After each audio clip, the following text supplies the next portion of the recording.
केसरिया से मन जोगी हुआ रे, दिल झूमे देखो मतवारा हुआ रे, केसरिया से मन जोगी हुआ। हर पल मनाओ केसरी त्योहार। विमल, बोलो जुबान केसरी।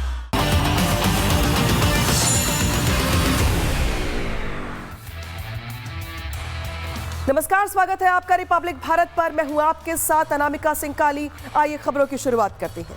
कई देशों में युद्ध रुकवाने का दावा कर शांति का नोबेल प्राइज के सपने देखने वाले अमेरिकी राष्ट्रपति ट्रंप दुनिया में नए युद्ध का फ्रंट खोलना चाहते हैं। ट्रंप कई बार इशारों में ईरान में तख्तापलट को लेकर अपनी मंशा जाहिर कर चुके हैं, लेकिन सवाल यह है कि क्या वाकई में ट्रंप के लिए ईरान में सत्ता परिवर्तन वेनेजुएला जितना ही आसान होगा? सवाल ऐसे ही खड़े होते रहेंगे, जवाब ईरान की ओर से दिया जाएगा या नहीं? सब कुछ दिखाते हैं आपको खास रिपोर्ट के लिए।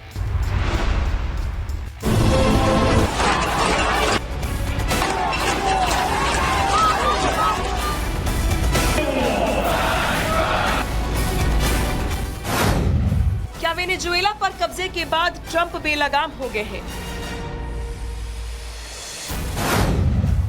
क्या शांति का मसीहा अब तानाशाह बनने पर तुला है? क्या ईरान पर हमला करके ही मानेंगे ट्रंप? ये सवाल आज इसलिए जरूरी हो गया है क्योंकि अमेरिकी राष्ट्रपति डोनाल्ड ट्रंप की दादागिरी बढ़ती ही जा रही है। ट्रंप का अगला टारगेट ईरान है, लेकिन सवाल यह है कि क्या ट्रंप वेनेजुएला और ईरान दोनों को ही एक तराजू में ही आंक रहे हैं? क्या ईरान पर हमले के बाद अमेरिका को जवाब नहीं मिलेगा? क्या ईरान अमेरिका के हमले के बाद शांत बैठ जाएगा?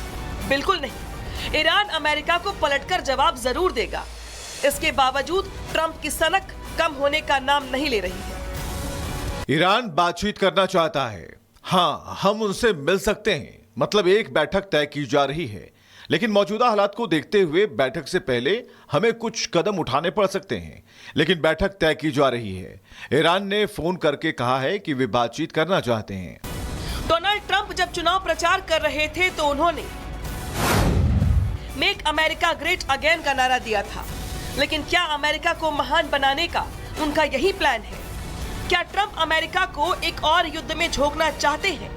अगर ट्रंप का यही प्लान है तो आगे जाकर अमेरिका के खिलाफ एक नया वर्ल्ड ऑर्डर तैयार हो सकता है, जिसमें रूस, चीन, ईरान, ब्राजील जैसे कई देश शामिल हो सकते हैं, जिससे निपटना अमेरिका के लिए असंभव हो जाएगा।